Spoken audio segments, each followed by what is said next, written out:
Hello, Hello, and welcome to Holmesglen News. I'm Andrew. and I'm A-Llama.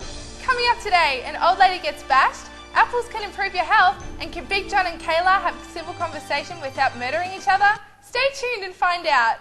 Yes, Alama, good work. But firstly tonight in breaking news, AFL CEO Andrew Demetriou has officially confirmed the launching of 2 new clubs into the competition by the end of the 2012 season. For more on that story, here's Johnny Corrales. The AFL today has stated by 2012 it will expand by opening 2 new licences on the Gold Coast and in West Sydney. Well, look, the competition must move forward and expand more. The proposal is underway and it's not yet understood who will fund these 2 new teams. Our future looks bright at the Gold Coast and West Sydney. This seems to be the right place and we must take action now before it's too late. Oh look, why not? Making the AFL bigger, more teams, more competitive. 18 teams. Isn't that too many? Where will the AFL get the money to fund them? It's hard to say. I know the AFL isn't sure about the West Sydney team because they're more confident with the Gold Coast market. I had a meeting with all 16 presidents today. They all agreed with the proposal, which is fantastic. History will be made in 2012, which is exciting for this country and will keep this footy code number 1. While the AFL is looking for team nicknames, Mark Sheehan has proposed that the AFL teams can't go ahead till 2015 because of the new player concerns over where the players come from and how will they match it with the other 16 teams. Oh look, it takes time to develop 2 new teams. Supporters won't just come along and support the clubs, it's all about time. By next week we will know 100% for sure that it will go ahead. Johnny Corrales reporting for Holmesglen News. This year, 2008, the AFL has planned by 2012 to have 2 ex-interstate teams on Gold Coast and in West Sydney. The AFL CEO Andrew Demetriou met with all 16 presidents. They all agreed with the decision providing new memberships, new players and coaches. One of them could be the former Essendon coach Kevin Sheedy, the legend. On to another topic. What do you think about the Australia becoming a republic? Well, Aswin, I think we should take back our country. Because essentially it's country theft. Back in 1977, Captain Cook came to this land and told the Aboriginals that we claim this land. And the Aboriginals were like, you can't claim us. We live here. There's 30 million of us. And Captain Cook was like, do you have a flag? No. Well, no country, no flag. No flag, no country. I just made it up and I have a gun.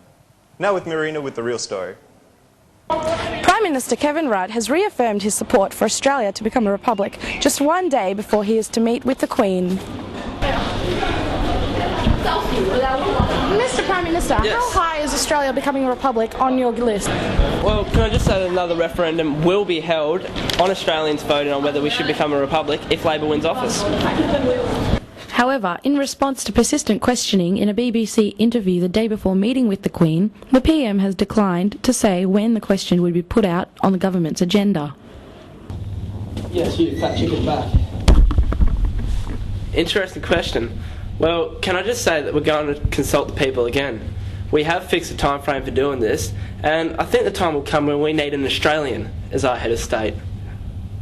The plan to move into a republic has outraged monarchist groups. Professor David Flint, a representative from No Republic, says it would be disastrous if Australia were to adopt a republican government.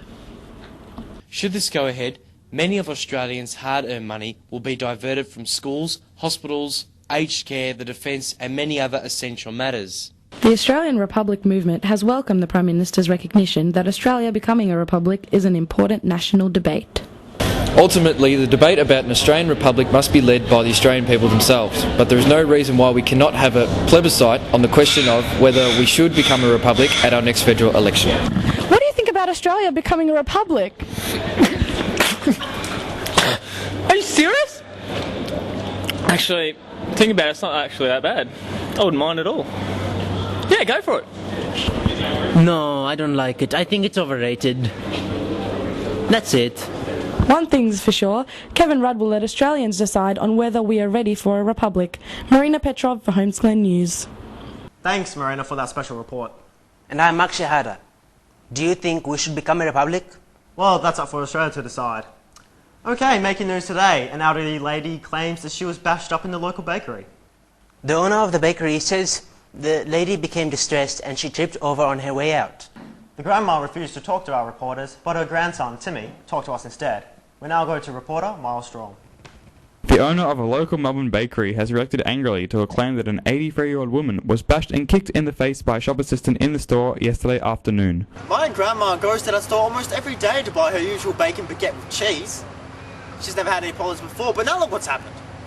The woman walked into the bakery and asked for a cake without yeast for her husband, who has allergies. He claims the shop assistant became aggressive. All she wanted was a roll. Why would they do this to a poor defenseless old woman? A member of staff then allegedly stepped from behind the counter and pushed the elderly woman to the floor, injuring her nose and face. Marsha Harmer, owner of One Guarantee Bakery, claims she racially abused staff and threw charity boxes at them. At One Guarantee Bakery, we have the nicest staff available.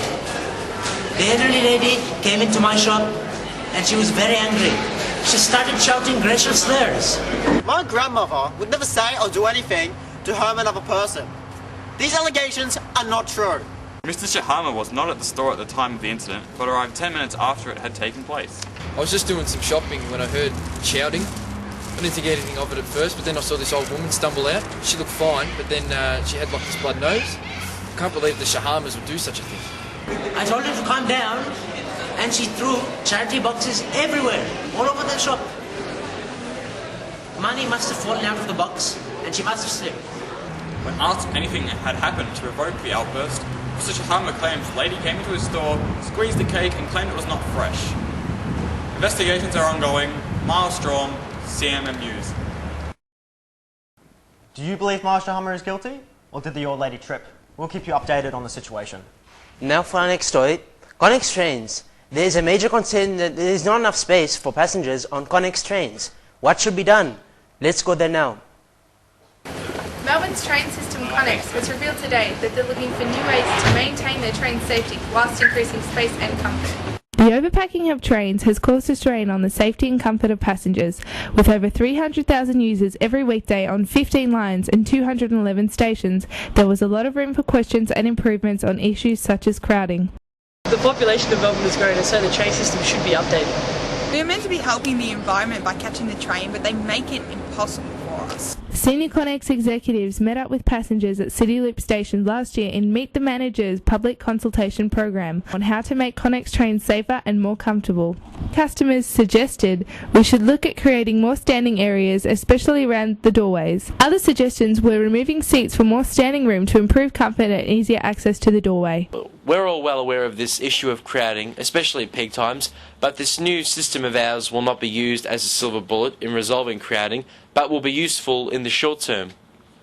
Trains can carry far more than they currently do, even at the busiest times of day. Safety is also part of this, and Connex is trying to find a way to achieve both. This is Alama Siverson reporting for Whoever News. Unfortunately, unlike John's bowels, this congestion cannot be fixed with laxatives. It's no secret that fruit and vegetables are good for us. Health nuts have been boasting about them for years, trying to get us to eat more. But somehow we always seem to opt for the cheeseburger instead.